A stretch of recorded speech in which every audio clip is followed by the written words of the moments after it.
Assalamualaikum warahmatullahi wabarakatuh. Selamat datang kawan-kawan semua di channel Riam Biru. Terima kasih banyak untuk kawan-kawan semua yang sudah berkenan hadir di channel ini. Dan pada malam hari ini, atau mungkin kawan-kawan yang nontonnya siang, ya pada siang hari ini, ada satu cerita datang dari Mbak Erna, dari Mbak Tias di Jogja. Mbak Tias ini aslinya orang Kebumen dan tadi sempat kesebut nama Erna itu temannya. Nah, ini dari Kebumen berangkat kuliah di Jogja sana di salah satu universitas swasta dan ngekos di deket-deket kampus tersebut gitu ya. Di tahun pertama ini baik-baik aja lah, enak lah. Cuman di tahun kedua itu Mbak Tias merasa nggak nyaman dengan kos-kosan tersebut karena menurut Mbak Tias gimana ya, privasinya itu kurang. Terlalu mudah untuk dimasuki seseorang gitu di lingkungan kosan tersebut yang notabene itu adalah kosan perempuan gitu. Jadi nggak tahu itu banyak laki-laki siapa gitu yang Mbak Tia sendiri nggak kenal, teman-temannya juga nggak kenal, itu kayak gitu suka main masuk-masuk dan memang kosannya itu nggak ada penjaganya gitu kan. Dari situ ya merasa agak sedikit takut, risih, akhirnya ngobrol-ngobrol lah. Dan sebenarnya yang membuka itu temannya si Mbak Tias, yaitu Mbak Erna tadi. Dan sebelum kita lanjut ke cerita, mohon izin mau promo bawang goreng Nyai Wiji dulu sebentar. Bawang goreng murni, asli, tanpa campuran apapun, tanpa campuran tepung. Untuk kawan-kawan kemarin yang sudah memesan, terima kasih banyak. Untuk kawan-kawan yang mungkin penasaran, pengen memesan, bisa didapat di Shopee, di Tokopedia, atau mungkin ada di channel yang lain. Nanti cek aja di deskripsi di bawah video ini. Baik, itu aja. Terima kasih banyak. Kita lanjut cerita dari Mbak Tias tadi. Nah, si Mbak Erna itu sempat ngomong, Yas, aku itu, oh ya, pertama ngobrol-ngobrol masalah kosan gitu kan. Karena udah menjelang akhir tahun, kan biasanya pindah masa kosan itu habis gitu. Nah, itu ada obrolan dari Mbak Erna pertama, Yas, kamu mau pindah kosan enggak? Aku sebenarnya pengen pindah kosan. Nah, di situ Mbak Erna pun menawarkan, Yas, gimana? Kamu mau enggak sih kalau misal sekamar berdua gitu ya? Aku sih enggak masalah, kata si Mbak Tias. Lagian aku kalau misal sendiri juga, kadang misal malam kebangun itu suka takut, kata si Mbak Tias. Ya udah, yuk berdua aja bareng aku yuk gitu ya. Loh, emang kamu mau pindah kosan? Enggak, aku enggak pindah kosan. Cuman maksudnya, sama, aku ngalamin hal yang sama, kata si Mbak Erna. Kalau misal malam itu suka takut sendirian, jadi mendingan yuk bareng aja yuk, gimana? Kan ngirit ini juga, ngirit biaya juga, kata si Mbak Ernanya. Ya sudah kalau kayak gitu. Mbak Tias memang udah tahu kosannya Mbak Erna itu kayak gimana, di mana kayak gitu, itu udah tahu kondisinya. Dan akhirnya Mbak Tias pun gabung sama Mbak Erna. Singkat cerita, pindahanlah mereka. Nah, udah pindahan, udah selesai semua, dan memang dikenalkan juga sama penjaga kosan tersebut, itu namanya Mbak Asih, tinggal di lantai 2 di sana, di dekat jemuran. Jadi lantai 2 itu cuma satu kamar itu doang, itu ditempatin oleh Mbak Asih. Sisanya itu belum dibangun, masih dipakai untuk jemuran-jemuran kayak gitu. Udah mulai tinggallah di sana si Mbak Tias tersebut. Dan dari situ mulai dapat cerita-cerita dari Mbak Erna. Setelah beberapa hari gitu ya, Mbak Erna itu cerita, oh ya, hal ini dipicu oleh Mbak Tias yang bertanya, nah, itu Mbak Asih tinggal sendirian di atas di situ. Iya, Mbak Asih itu tinggal sendirian. Kamu tahu ndak? Nah, disitulah Mbak Erna baru cerita, kamu tahu ndak? Mbak Asih itu agak sedikit aneh katanya. Loh, aneh kenapa? Bukannya kayak gitu orangnya? So akrab atau gimana nanti, pikirnya si Mbak Tias. Soalnya apa? Mbak Asih itu sepengetahuannya Mbak Tias, orangnya itu akrab, suka ngobrol kayak gitu ya. Kalau misal pagi ketemu, itu ya kayak gitu, orangnya tuh ramah banget, enak banget lah, nyaman di saat diajak ngobrol sama Mbak Asih. Nah itu dia, kata Mbak Erna, itu kan kamu ketemunya baru siang hari, kalau malam hari aneh, katanya begitu. Loh, emang kenapa nak? Kalau malam hari, ya kamu kan lihat, Mbak Asih itu siang hari kan nggak make upan gitu ya. Mbak Asih lah aslinya semacam itu. Tapi kalau malam hari itu make upnya tuh beneran tebel banget, kata si Mbak Erna. tebel banget gimana, ya bener-bener full make up. Dan juga enggak, bajunya masih pakai daster biasa gitu ya, kayak orang mau tidur, cuman apa? Make up, bener-bener make up, jadi cantik katanya. Cuman ya kata Mbak Erna, serem akhirnya. Terus apa? Kalau misal diajak ngobrol, boro-boro gitu ya, mending kamu kalau misal malam-malam ketemu sama Mbak Asih, gak usah nyapa katanya. Loh emang kenapa? Gak bakalan disautin, kata si Mbak Erna. Oh masa kayak gitu? Nah iya, kok bisa? Lah itu makanya aku bilang aneh itu seperti itu. Anak-anak juga yang lain itu udah pada tahu kalau Mbak Asih begitu. Kalau siang ramah, tapi giliran udah cantik, bercandanya yang lain gitu ya. Giliran udah cantik aja, disapa sama kita itu ndak mau. Padahal kita nggak kalah cantik sama Mbak Asih, pikirnya anak-anak yang lain itu kayak gitu. Oh masa sih? Dan akhirnya bener. Pada suatu saat si Mbak Tias itu ceritanya lagi nonton TV di ruang tengah di sana. Ada ruang tengahnya lah pokoknya. Lagi nonton TV di situ sambil ngerjain tugas. Tinggal sendirian doang Mbak Tias. Mbak Erna itu udah masuk. Nah, tinggal mungkin sekitar 5 menit lagi Mbak Tias mau masuk. Mbak Asih lewat di sana. Tek itu kan turun dari tangga. Ini tempat nonton TV. Mbak Asih itu turun dari atas. Mbak Tias ngelihat ke sana kan, bener full make up gitu kan. Tebel gincunya aja itu gincu merah merona gitu. Mbak Asih mau kemana? Pakainya cuman pakaian daster begitu doang, tapi kok make upnya make up tebel banget, cantik, rambutnya disisir lagi gitu kan. Mbak Tias pun ingat omongannya Mbak Erna, nggak bakalan kalau disapa itu nggak bakalan ini gimana. Iseng Mbak Tias nyobain, emang iya. Mbak Asih gitu kan, mau kemana Mbak? Malam-malam cantik banget. Itu Mbak Asih tuh cuma nengok gitu, ngelihat ke arahnya si Mbak Tias, berhenti sejenak. Dan dia tuh buang muka lagi, selep menuju ke arah dapur situ. Utrak. Di sana dapurnya pun nggak dinyalain gitu. Dalam kondisi gelap di bawah tangga gitu kan. Ini ke dapur seolah-olah lagi sibuk ngapain. Mbak Tias pun mikir, iya bener Erna, disapa itu diem aja, nggak mau nyaut, nggak mau apa. Tapi dan itu sih terutama seremnya itu. Pelan-pelan diberesin gitu kan, udah. Terus ngeliat ke arah Mbak Asih lagi yang ada di dapur. Ternyata apa? Mbak Asih itu posisinya lagi nengok ngeliatin ke arahnya Mbak Tias. Nengok, nggak senyum, nggak apa. Mata itu natap terus ke arahnya si Mbak Tias. Ya dia pun akhirnya ketakutan kan. Aku diliatin, Mbak Tiasnya coba senyum. Tapi nggak dibalas senyuman. Bener-bener cuman kayak diliatin doang. Akhirnya udah TV dimatiin. Mbak Tias pun, Mbak Asih, aku permisi dulu. Itu nggak dijawab iya, nggak dijawab apa, bener-bener dingin, diem gitu doang di bawah gelapnya dapur itu. Mbak Tias pun pergi menuju ke kamar di sana. Nak, aku mau cerita katanya. Kamu mau cerita apa? Katanya. Aku mau cerita Mbak Asih. Kamu ketemu katanya begitu. Iya, aku ketemu dan bener apa yang kamu bilang kata si itu kan, kata si Mbak Tiasnya. Bener yang kamu bilang. Aku ngeliat dia itu pakai make up tebel, cantik sih. Dan aku ingat omongan kamu, iseng-iseng mau tak buktiin gitu ya. Aku nyapa dia, Basih gitu. Itu nggak dijawab katanya si Mbak Ernanya pun ketawa gitu, ditutupin begini. Ya bener kan? Iya bener apa yang kamu bilang. Terus apa yang bikin serem itu apa? Aku kan di TV, depan TV di sana. Itu kan Basih ke arah dapur situ. Ya tak pikir dia itu lagi ngapain gitu ya, lagi nyuci piring atau lagi ngapain lah. Pas tak liatin ternyata enggak, dia tuh lagi ngeliatin aku, cuman dia tangannya sambil itu ya di dapur, kepalanya tuh ngeliatin aku terus. Tak sapa, senyumin, enggak dijawab apapun. Ya udah aku takut, akhirnya aku masuk ke sini. Nah itu dia. Mbak Asih itu anehnya di sana seperti itu. Menurut kamu kenapa nak? Aku juga enggak tahu.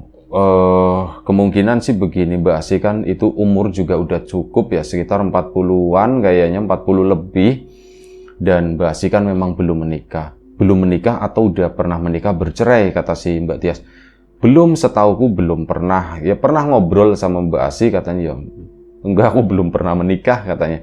Dan emang gak kepengin Mbak gitu kan. Kepengin sih, cuman ya mau gimana lagi kata Mbak Asih. Belum ada jodohnya katanya, ya seperti itulah. Jadi memang belum pernah menikah. Bisa jadi Mbak Asih itu sebenarnya depresi, kepikiran, atau gimana, kata si Mbak Erna. Oh iya, bisa jadi seperti itu. Makanya ya, kita hati-hatilah kalau misal ngomong masalah itu terutama ya, mending bercanda sama Mbak Asih itu yang lain aja gitu. Dan anak-anak juga udah pada tahu masalah ini. Oh iya, iya, iya.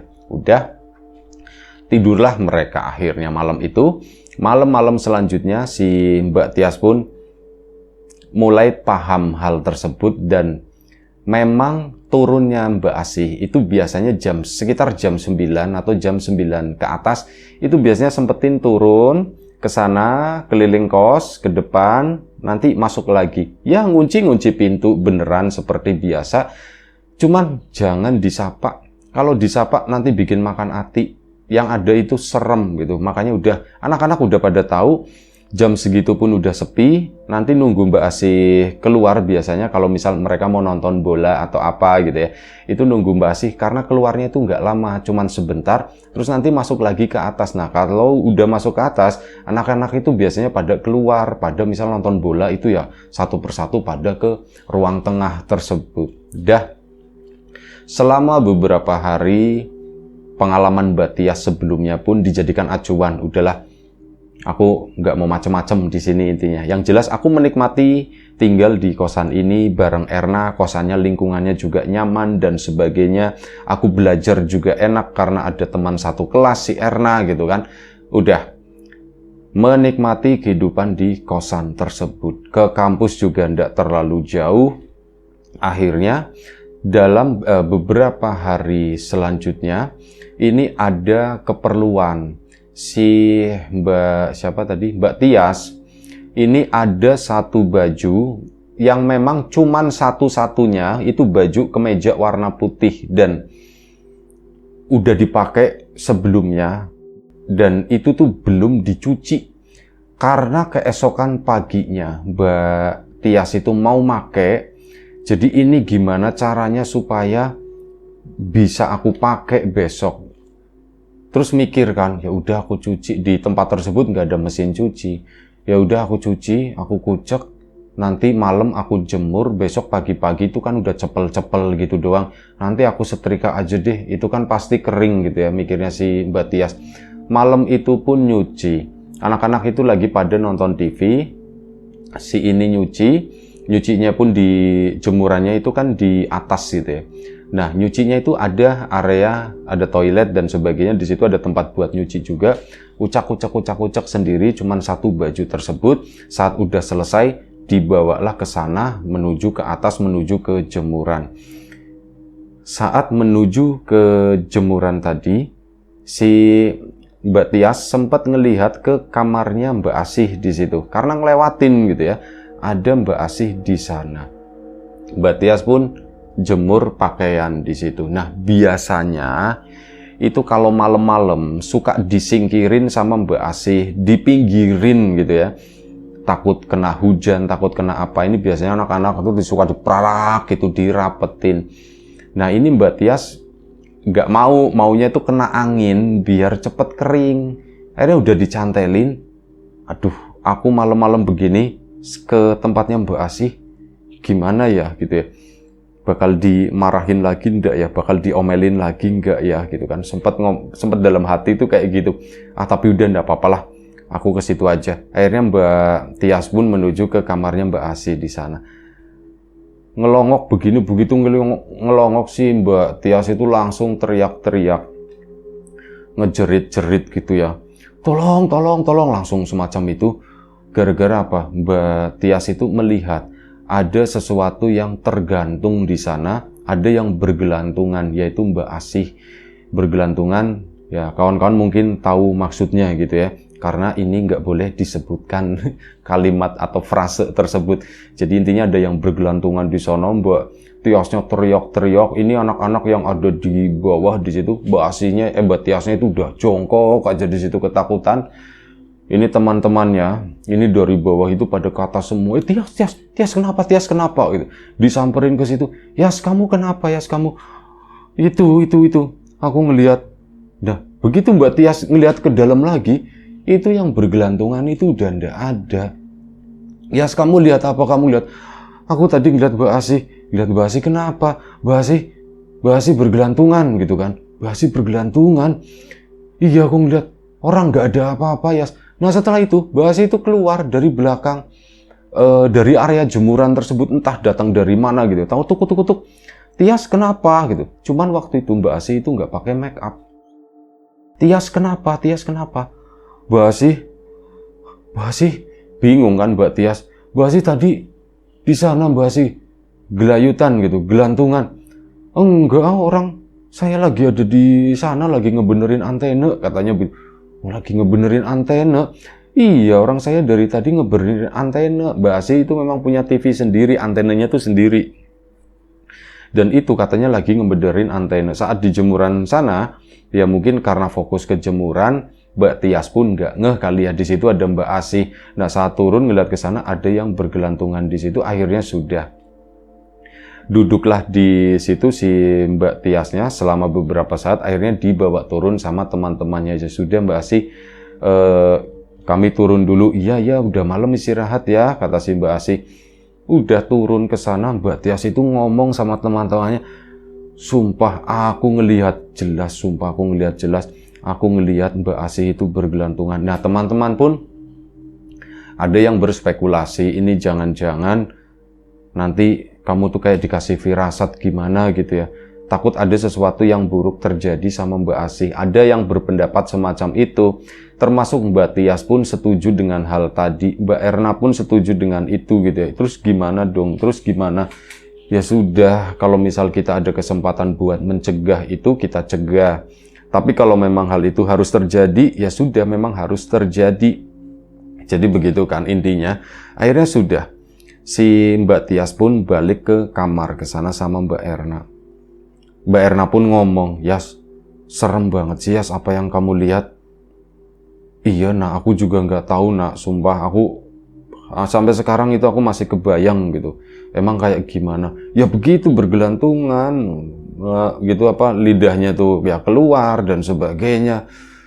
Udah nggak usah dibahas kata Mbak Erna. Dan nggak lama setelah itu Mbak Asih itu ngetok, tek. Tias, Erna gitu kan. Iya Mbak gitu kan, dipanggil, disambut sama Mbak Erna. Belum tidur kan, kata si Mbak Asih. Oh belum Mbak, sebentar. Akhirnya pintu kan dibuka. Mbak Asih pun, maaf kata si Mbak Asih, mengganggu. Oh enggak apa-apa Mbak, ada perlu apa? Kalau boleh saya masuk ya, katanya. Oh iya Mbak, silakan. Akhirnya masuklah si Mbak Asih di sana. Mbak Asih tuh minta maaf. Tias, aku mau minta maaf, katanya begitu. Loh Mbak Asih kenapa minta maaf? Iya soalnya tadi kamu ngelihat sesuatu yang ya begitulah, mungkin menyeramkan di kamar saya. Oh iya Mbak gitu, saya minta maaf ya, katanya begitu. Iya Mbak. Mbak Asih, Mbak Tiasnya pun akhirnya memberanikan diri untuk bertanya, Mbak mohon izin Mbak, nuwun sewu, saya tuh pengen nanyain sesuatu. Iya nanya apa, kata si Mbak Asih. Mbak Asih itu kalau malam itu kok sombong banget sih Mbak. Kalau disapa gitu ya, itu suka diem aja. Terus kayak gitu, Mbak Asih sekarang kan nggak pakai make up. Kalau nggak pakai make up itu mau Mbak ngobrol sama kita. Disapa kayak siang itu Mbak Asih juga enak banget orangnya. Tapi giliran udah malam udah pakai make up, Mbak Asih buru-buru. Saya tuh pernah nyapa di TV Mbak Asih gitu. Nggak jawab iya, nggak jawab apa Mbak, sombong banget gitu. Emang kenapa sih Mbak seperti itu?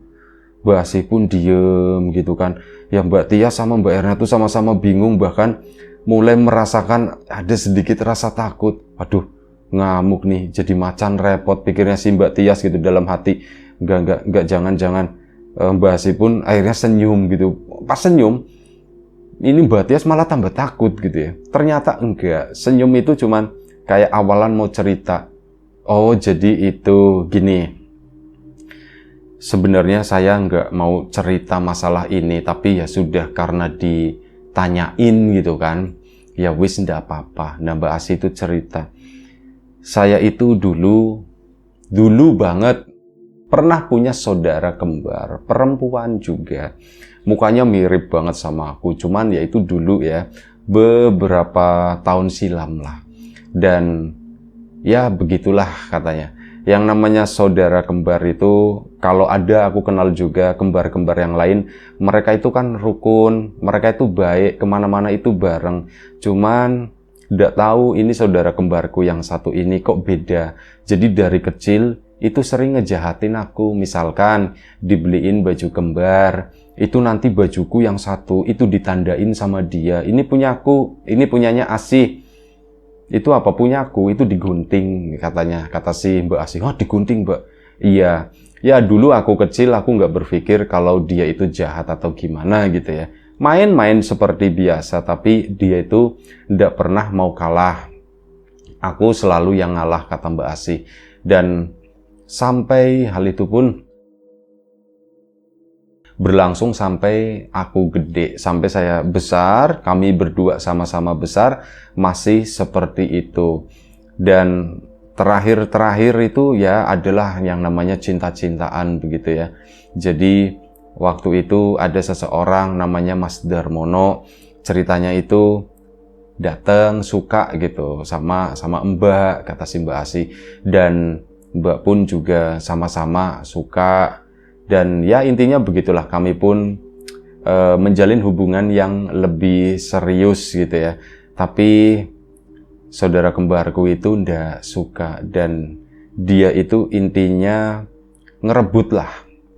Dia intinya ngerebut, dan ya nggak disangka-sangka Mas Darmononya itu ndak mau, dan akhirnya memilih gitu ya.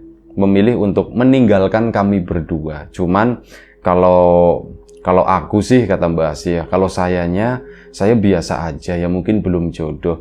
Cuman saudara kembarku itu menganggap hal itu tuh terlalu serius. Akhirnya dia pun depresi dan kayak gitu, melakukan sesuatu yang gak disangka-sangka. Ya itu tadi, bergelantungan gitu kan. Dan Mbak nuwun sewu, ya kami turut berduka cita atas hal tersebut. Bergelantungannya di mana Mbak? Oh kalau bergelantungannya di sana, di rumah kami gitu ya, masih di kampung lah katanya begitu. Oh masih di kampung dah Mbak Asih, nuwun sewu. Mbak Asih ini kerja di sini, sebenarnya kata Mbak Asih gitu ya, akhirnya membuka. Sebenarnya ini bukan saya kerja di sini, melainkan memang saya yang punya kosan ini, kata Mbak Asih. Hah, ini punya Mbak Asih gitu? Iya, ini punya saya, kata si Mbak Asih. Tapi lah, enggak lah, maksudnya diem-diem aja gitu ya. Soalnya nanti anak-anak itu jadi segan kalau misal sama saya, tahu saya yang punya kosan, saya bukan cuman seorang pembantu atau apa, nanti mereka jadi segan, ndak bisa bercandain saya, ndak bisa ngeledekin saya. Soalnya saya tuh kalau diledekin seneng, kata si Mbak Asih. Artinya, oh ada yang mau ngajakin saya ngobrol, ada yang ngajakin saya bercerita katanya. Dan begitu pemikiran yang sebenarnya aneh, jarang banget orang sekarang mau seperti itu. Tapi hal itu dilakukan oleh Mbak Asih. Makanya ya, ini Mbak Erna sama Mbak Tias, saya minta tolong jangan diomongin masalah hal ini.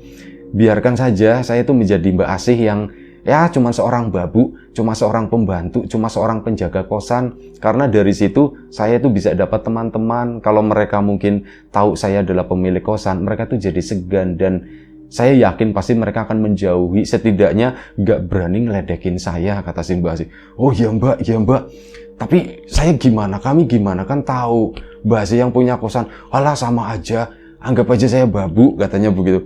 Oh begitu ya Mbak Asih ya, enggak apa-apa ya Mbak Asih. Iya kita berteman aja, kata Mbak Asih, kita berteman. Nah Mbak Asih akhirnya lanjut lagi kan, satu hal lagi. Kalau malam itu yang suka pakai make up itu siapa Mbak Asih? Mbak Asih pun diem lagi kan. Saya sendiri enggak pernah pakai make up, kata Mbak Asih. Lah terus itu siapa Mbak? Itu mungkin saudara kembarku kali, kata si Mbak Asih begitu. Mbak, yang bener aja Mbak, saudara kembarnya Mbak Asih. Iya, mungkin seperti itu, soalnya dulu juga kayak gitu. Ya, untuk membedakan aku sama dia itu kan memang mirip banget ya, kecuali orang-orang yang sudah biasa, sudah kenal dengan kami itu pasti tahu lah. Tapi untuk orang-orang baru itu pasti akan bingung. Dan belakangan itu yang membedakan itu adalah itu. yang pakai make up tebal itu adalah saudara kembarku. Sementara yang ya begini aja wong deso gitu, itu Mbak Asih katanya gitu. Oh begitu Mbak. Dan dulu sewaktu itu kakakku ya, saudara kembarku itu melakukan hal yang itu pun dalam kondisi semacam itu tadi.